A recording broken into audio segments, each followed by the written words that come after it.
On this show, we've covered several angles when it comes to the e-mobility space. We've covered a lot on e-bikes and how they function. What are the challenges? What are the opportunities? The emerging excitement in the space. And Kenya apparently is leading. And today we get to prove it by showcasing yet another angle in the e-mobility space, which is the e-bicycles. You'll get to hear from the founder. You'll get to see their story behind how they function, what the opportunities are. So stay tuned for that. My name is Sellah Bogonko, co-founder and CEO, Jacob's Ladder Africa, and this is Green Jobs Africa. I'm trying to pronounce your second name. Van Der Ham, right? Yeah. Awesome. All right, welcome to the show. It's great to have you. I bumped into you at the National Green Jobs Workshop. And thanks for showing up, by the way. Young people are really inspired by the work that you do. And we had a lot of pressure to make sure you get on the show because they wanted to learn a lot about what you're doing. So today we get to delve deep into eBee. Perhaps introduce yourself and then tell us about the inspiration behind eBee. So my name is Sten, indeed. I'm the CEO and the co-founder of eBee. Mm-hmm. My background is very much in the corporate world. I used to work in telecoms for a long time, for Vodafone, mm-hmm. and a long time in the bicycle industry as well in Europe. Mm-hmm. After having worked in corporate life, mm-hmm. I really felt it's time for me to start my own business. When you live and work in a corporate environment, you very much fit into a culture which is set for you. Mm-hmm. And I wanted to create my own culture, a very strong purpose-driven mm-hmm. Company. Mm-hmm. I bumped into a couple of other Dutch guys. Mm-hmm. So the four of us, crazy about bicycles mm-hmm. and crazy about Africa, mm-hmm. decided to set up a venture here in Kenya.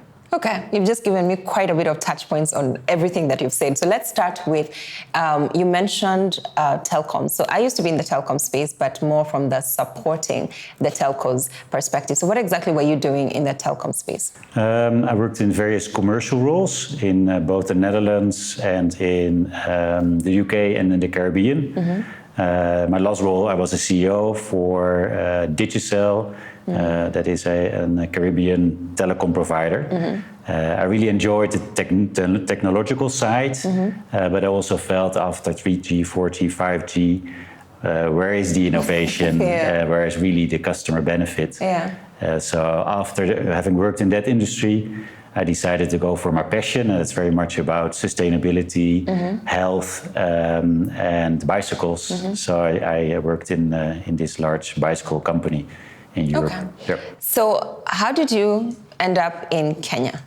Like, why Kenya, and how did you end up in Kenya setting up this venture? And was Kenya your first venture? Or I know you in the videos that we've watched of your team explaining what you guys do, they've spoken about your operations in Uganda and in Kigali. But did you start in Kenya? Yep. Yeah, we really started in Kenya. Mm-hmm. The main reason why we started in Kenya is that one of our founders already had a network in Kenya. He has been working as mm-hmm. a chairman for CarePay mm-hmm. in Kenya. We also know Kenya for its innovative industries. Mm-hmm. We also see Kenyans as people who adopt very quickly mm-hmm. new things. Mm-hmm. So that combination, mm-hmm. Also one of our founders lived in Nairobi, mm-hmm. Made us decide to go for Nairobi as the first city to start.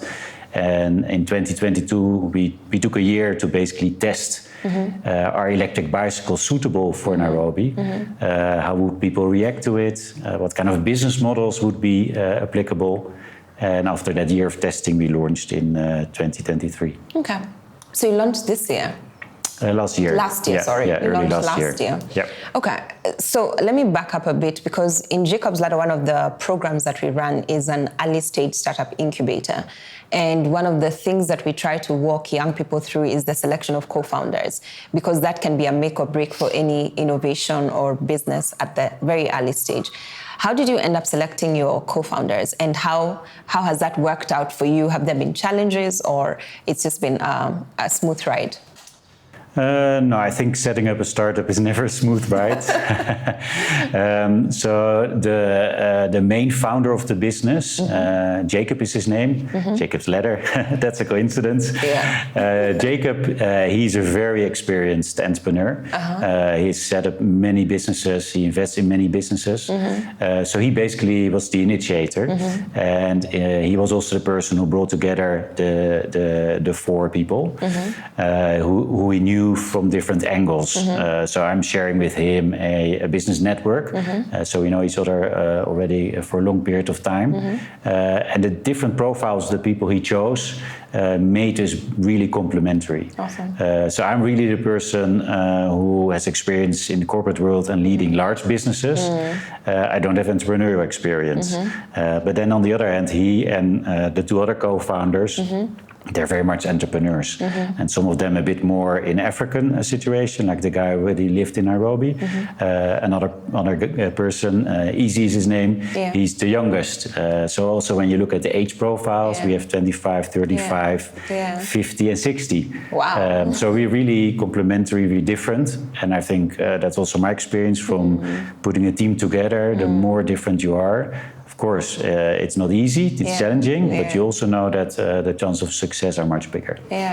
That's a great point that you bring up for any entrepreneur or innovator, because especially when you're working on a product that is targeted towards a generation that you're not necessarily part of, in the sense of they're much younger than you, you then do need either a very vibrant team that is able to relate with that target audience or target market, or a co-founder who also understands that. So it's great to, I mean, that's one of the things that I've also learned, especially around building a team. You know, if you're relating with young people, then you need to have the youthful energy and also just the same mindset within your team to be able to engage with those young people. So that's fantastic. And maybe one thing to add, of course, when you think about the profile of the founders, it's not diverse enough. There are no Kenyans, there are no women. So we very quickly established a management team reflecting Kenyan society. Only two of the founders are in the management team, the rest is local. And also where we reflect the right women-male split, so to say. So that's a great segue to what you guys do, because the other interesting thing that I picked from eBee is that, and your team's story, is that you focus a lot on young women in terms of empowering them as engineers within what you do. Was that deliberate? Because that's an interesting perspective, considering you don't have that as co-founders. So where did that inspiration come from? Yeah, so it's a deliberate choice because we know that job opportunities are limited for women and for youth. One of the striking numbers from your conference was the 200,000 out of the 1 million youth who only find a job. And we know that women are underrepresented in those 200,000. So for us, it was a conscious choice in establishing our business to have a very strong focus on women and youth. That's an interesting point you bring up, because for the viewers, what Stan is referring to is the National Green Jobs and Skills Development Workshop, where we unearthed quite a bit of data. You can reference that if you'd love to catch a recap or a preview of the workshop and the details, especially the amazing highlights that we managed to get out of that from the different stakeholders and the youth, the young people who are in the room to share their stories and their innovations. So you can catch that in a separate episode.